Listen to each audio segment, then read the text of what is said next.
वाचनकट्ट्यावर आपल्या सगळ्यांचं स्वागत आहे. आज आपण एक भयकथा ऐकणार आहोत. त्या भयकथेचं नाव आहे मग काय झालं. बाबू बनसोडे नावाचा शेतकरी खूप कष्टाळू होता. त्याला 2 मुलं होती.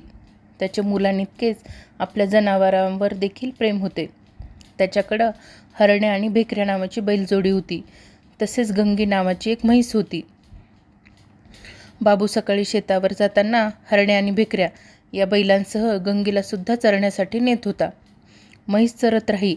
बाबू शेतकामात दंग असे. दुपारी त्याची बायको मैना जेवण घेऊन शेतीवर येई. तेव्हा बैलांना व म्हशीला पाणी प्यायला देत असे. मग ऊन उतरल्यावर शेतातला थोडा भाजीपाला घेऊन ती घरी जात असे. त्यावेळी गंगी म्हैस कधी तिच्या मागोमाग घरी यायची तर कधी बाबूबरोबर घरी यायची. गंगे चल असं म्हणायचं अवकाश की गंगी व्हॅ व्हॅ असे रेकतच घरी पळत निघायची. एकदा काय झालं, बाबू घरी आला.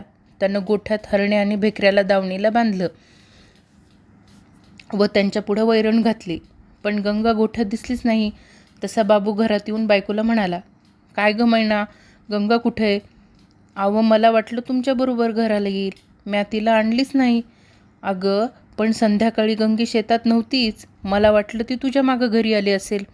आता कुठं गेली असेल आपली गंगी? मग बाबू सर्व गावातून फिरला. प्रत्येकाला गंगी कुठं दिसली का म्हणून विचारले, पण गंगीला कुणीच पाहिलं नव्हतं. बाबू विचार करतच घरी आला. पुन्हा कंदील हातात घेऊन गोठ्यात जाऊन पाहून आला. गंगी काही गोठ्यात नव्हती. रात्री बाबू व मैना कशी तरी जेवली. त्यांची मुलं पण जेवून झोपली. बाबू मैनाला म्हणाला, मैना, मी कंदील आणि काठी घेऊन पुन्हा शेतावर जातो. गंगी तिथं हाय का पाहून येतो. अहो, गंगीला का आपलं घर ठावं नाही? शेतात राहिली असती तर आली असती की.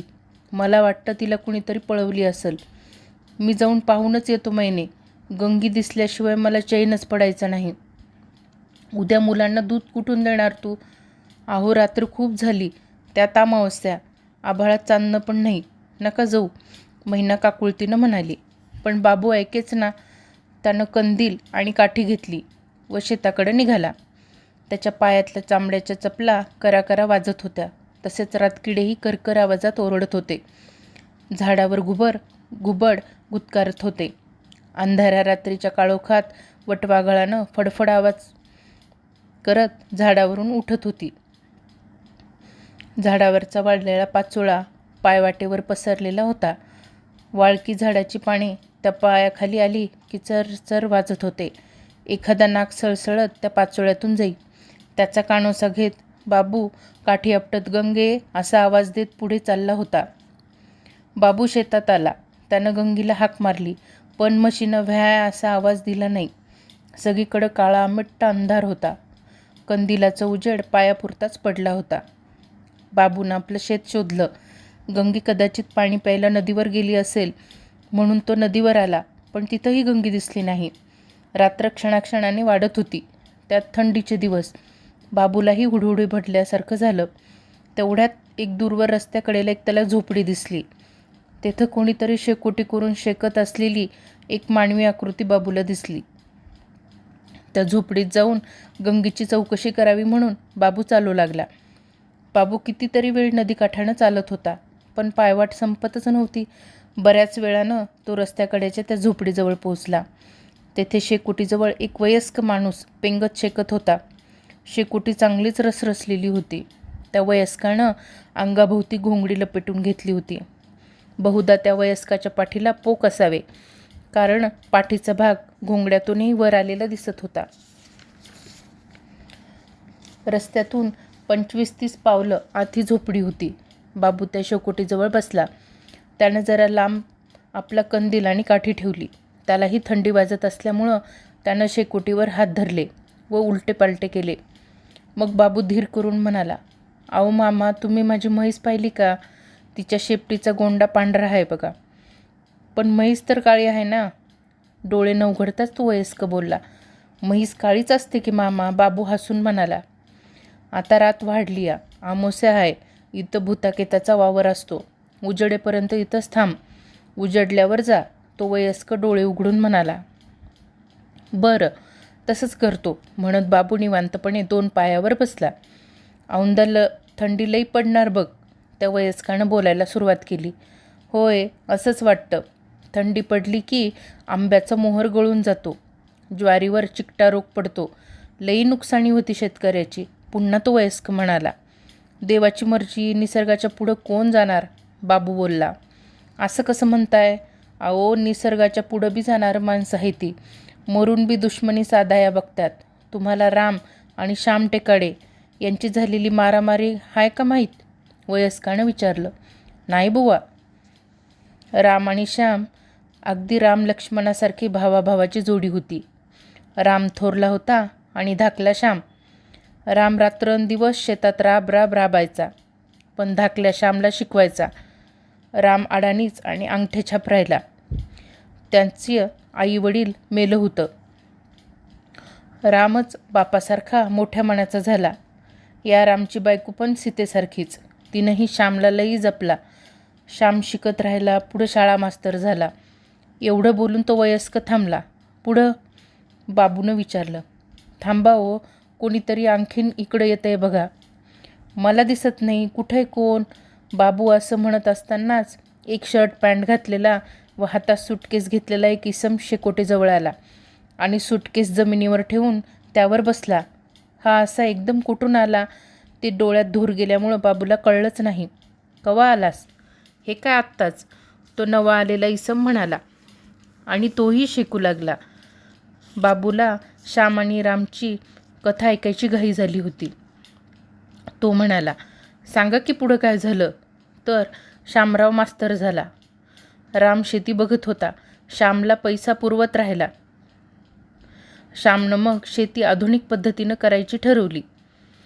त्याचा पगार तो रामच्या हातात देऊ लागला. आपण द्राक्ष लावूया, खूप पैसा मिळेल, असं श्यामराव म्हणायचा. मग श्यामरावनं शेतात विहीर खणायचं मनावर घेतलं. त्यातच श्यामरावला एक स्थळ सांगून आलं. मग विहिरीचं आणि द्राक्षाचं काम मागं पडलं आणि श्यामरावचं लग्नच उरकून टाकायचं ठरवलं. किती जणांना ही कर्मकथा सांगणार तुम्ही? तो नवीन आलेला इसम रागातच बोलला. हा नवा आलाय, ह्याची म्हैस हरवली आहे, ती शोधतोय म्हणून उजेडेपर्यंत थांबणार आहे.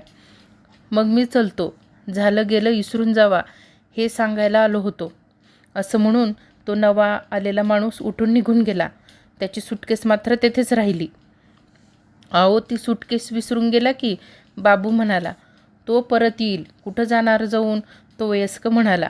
पुन्हा आठवून राहिलेली कथा सांगू लागला. तर श्यामरावचं लगीन धूमधडाक्यात लागलं. रामनं सगळा साठवलेला पैसा लग्नात उधळला. वैजंता नांदायला आली. ती खूप देखणी होती, गोरी पान, नाकी डोळी छान होती. श्यामराव तर तिच्यासाठी फार वेडाच झाला. वैजंतानं श्यामरावचं पाणी जोखलं आणि ती एक दिवस म्हणाली, तुमच्या थोरल्या भावानं सगळ्या शेतीवर कब्जा केलाय, तरी तुम्ही सगळा पगार त्यांच्या हाती ठेवतायत. तुम्ही शेतीची वाटणी मागा व आत्तापर्यंत दिलेला सगळा पैसा मागून घ्या. मग हो? बाबूनं आश्चर्याने विचारलं. मग काय? राम व श्याम यांची भांडणं लागली. वैजंता आग लावून गंमत बघत बसली. भांडणं वाढली, कोर्ट कज्जा झाला, तरी पण रामला श्यामची दया येत होती. तर वैजंतामुळं श्यामचं डोकं फिरलेलं. एकदा असंच थंडीचे दिवस होते. राम शेकोटी पेडून अंगणात बसला होता. दोघांच्या भांडणामुळं शेतात काहीच पेरलं नव्हतं की नांगरलंही नव्हतं. श्यामला नोकरी होती, पगार होता. रामला मात्र शेतीशिवाय गत्यंतर नव्हतं. मग काय झालं? तर शेकोटीजवळ राम असाच विचार करत बसला होता. श्यामरावला रविवारची सुट्टी होती. तो घरी आला होता. हातात सुटकेस होती. सुटकेसमध्ये पगाराचे पैसे आणि वैजंताला नवी साडी, कोर्टाचे कागद वगैरे होते.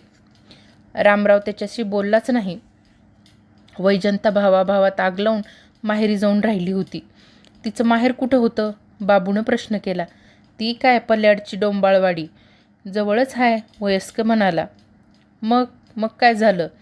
काय होतंय? माणसाच्या रागाला डोळे असतात होय? श्यामराव मनात कपट ठेवूनच झोपेचं सॉंग घेऊन झोपला होता. घरात त्याची वहिनी सीता चुलीपुढे झोपली होती. राम अंगणात शेकत होता. श्यामराव दार उघडं ठेवून खाटेवर झोपला होता. रात्री भावाभावांची कडाक्याची भांडणं झालेली. आसपास वस्ती नव्हती, एकही माणूस सोडवायला आला नव्हता. त्यामुळे सगळीच उपाशी झोपली होती. श्यामराव मग हळूच उठला.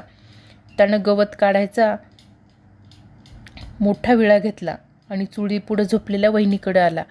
ती बिचारी गाढ झोपलेली. शामरावनं कचकन तिच्या मानेवर घाव घातला आणि तिची मानच तोडली. मग तसाच हळूहळू मागल्या दारानं आला आणि पाठमोऱ्या बसलेल्या भावाच्या रामच्या पाठीत विळ्याचे 4-5 घाव घातले. विळा तसाच पाठीत राहिला. रामनंही मग जीव सोडला.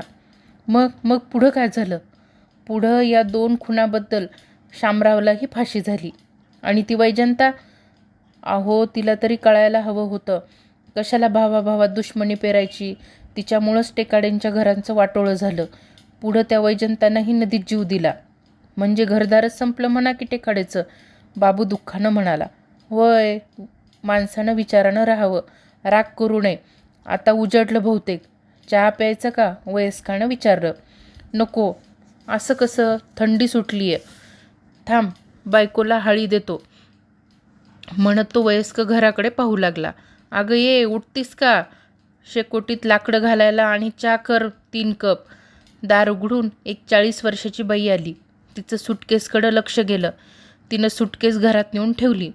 पुन्हा बाहेर आली व म्हणाली, रात्री एक म्हैस आली. ती मी मागल्या दारी बांधून ठेवली आहे.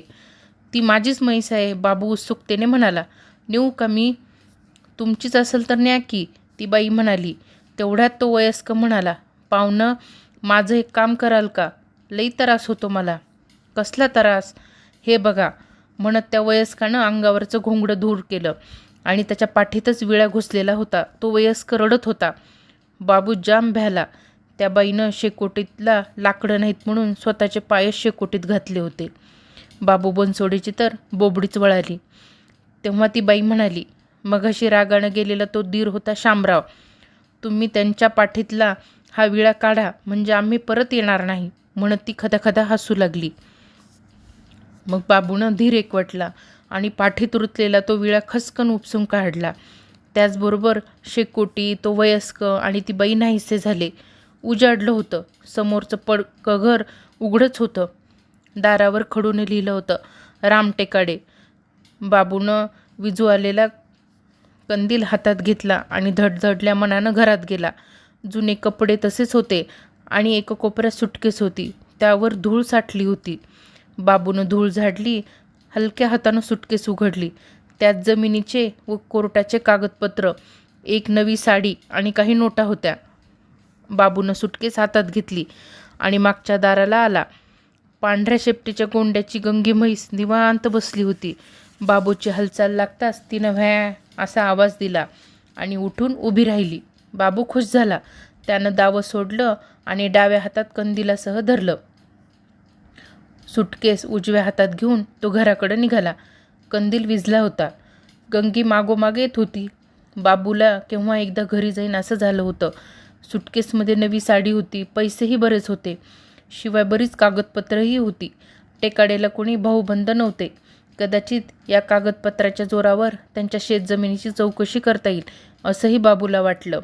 गंगी हळूहळू चालत होती म्हणून बाबूही हळूहळू चालत होता. झुंजूमुंज झालं होतं.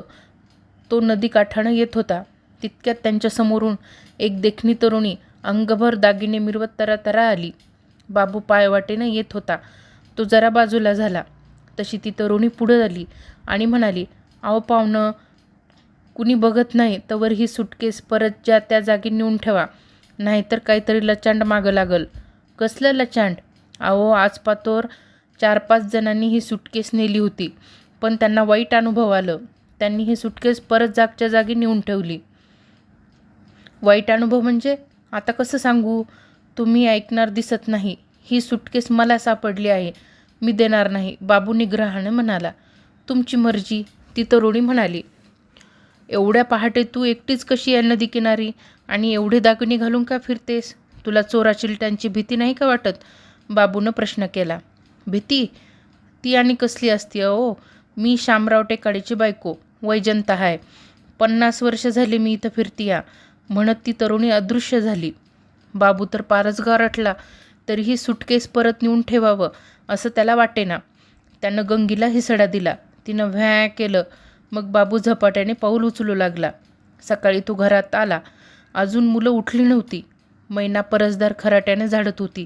बाबूनं ती सुटकेस उंच फळीवर ठेवली आणि गंगीला त्यानं गोठ्यात बांधली. तो परसदाराला आला व मैनेला म्हणाला, मैना, आपली गंगी मिळाली ग. कुठे हो? ती नद्या पलाडच्या कच्च्या रस्त्यावर होती. चांगलं 6-7 मैल चालत जावं लागलं बघ. म्हैस मिळाली नव. मी तर अशाच सोडली होती गंगीची. काल रात्रीला आमोशा होती. आमोशाच्या होऱ्यात हरवलेलं जनावर मिळत नसतं असं आमचं बाबा सांगायचे. पण तुम्ही कमाल केलीत, गंगीला शोधून आणलीत ती. म्हणत पदराला हात पुसत मैना गोठ्याजवळ गेली तर गंगी म्हैस जागेवर नव्हतीच. हे पाहून मैना म्हणाली, अव कुठं आहे गंगी? आ? बाबू तोंडाचा आ वासला गेला. मग बाबूनं गंगीचा नादच सोडला. शेतात कामाला गेला. तो नांगरत राहिला. हरण्या व भेकऱ्या फराफरा नांगर ओढत होते व बाबू रात्रीची भुतावळ आठवून चक्रावला होता. दुपारी 12-1च्या वेळेला मैने टोपल्यातून भाजी व भाकरी घेऊन आली. तिचा चेहरा उतरलेला होता. ती काहीच बोलत नव्हती. बाबू हात धुवून झाडाखाली आला व जेवायला बसला. त्यानं मैनेला विचारलं, मैना, गप का ग? मग काय करू? तुम्ही सुटकेस आणून फळीवर ठेवली होती ती मला सांगितली होती का? माझं लक्ष गेलं. मी सुटकेस खाली घेतली. त्यातली जरी काठाची साडी नेसून आरशात पात राहिली होती. तेवढ्यात आपल्या पोरानं सुटकेसमधील एक नोट घेतली व ते दुकानात खायला आणायला गेले. मी किती खुश होत होते हो. साडी हिरवी जरीची होती. मला खूप आवडली. तेवढ्यात एक बाई आली. तिनं मला सांगितलं, तुझ्या नवऱ्यानंही माझ्यासाठी आणले आहे. आ? असं म्हणाली ती. नाव विचारलंस का तिचं? होय. नाव काय होतं तिचं? वैजंता. म्हणजे ती आली होय घरापर्यंत? तुमच्याशी तिचा काय संबंध ते अगोदर सांगा. तसं मैना म्हणत रडू लागली. अगं, आग लावून घरादाराचं वाटोळं केलं तिनं. आता तुझ्या आणि माझ्यात अशी आग लावली बघ. तिची साडी देऊन टाकलीस ना. तिनं साडी आणि सुटकेस नेली. बरं झालं. काय बरं झालं? तिच्याशी तुमचा काय संबंध? ती घरापर्यंत येऊ नये असं तुम्हाला का वाटत होतं? मी देखणी नसन तिच्या इतकी, पण तुमच्या 2 पोरांची आई आहे. लाज धरा थोडी. अगं मैने, तसं काही नाही ग. माझ्याशी बोलू नका म्हणत मैनानं तोंड फिरवलं. त्याला गंगीची काळजी लागली होती. त्या वैजंताच्या भूतानं घरात अशी आग लावलेली की त्याला काहीच सुचेना. मैना त्यांचं जेवण झाल्यावर आबाला धरूनच घरी गेली होती. तो घरी आला तरी मैना गप्पच. मग तोही गप्पच राहिला. त्याचा पोरगा माधू त्याच्याशी मांडीवर बसत म्हणाला, काय ओ बाबा, खोट्या नोटा कशाला आणल्यात? ही बघ नोट. दुकानदार म्हणाला, ही नोट चालत नाही. आणि इकडं. बाबूनं ती नोट खिशात घातली. रात्री मैना बोललीच नाही म्हणून बाबूही बोलला नाही. रात्री पुन्हा गंगीचं भ्या असं रेकनं बाबूच्या कानावर पडलं. तो दार उघडून कंदील घेऊन बाहेर आला. गंगीचा कासरा धरून वैजंता उभी होती. तिच्या तोंडावर कंदिलाचं उजेड पडताच वैजंता हसली व म्हणाली, ही तुमची गंगी. आमची नोट तेवढी परत द्या. बाबूने खिशातली नोट तिला देत असतानाच मैना उठून बाहेर आली. वैजंताशी नवरा चोरून बोलतंय एवढंच तिला दिसलं. ती रागानं पाहत होती. वैजंताला मैना दिसत होती, पण बाबूला मैना दिसली नाही, कारण तिच्याकडे त्याची पाठ होती. वैजंतांना हसून बाबूला म्हणाली, मला भेटायचं असेल तर नदीवर रातचं या. बाबू काहीच बोलला नाही, पण मैनानं सवती मत्सरानं निष्कारण हंबरला फोडला. वैजंताचं भूत आहे हे काही तिला माहीतच नव्हतं ना.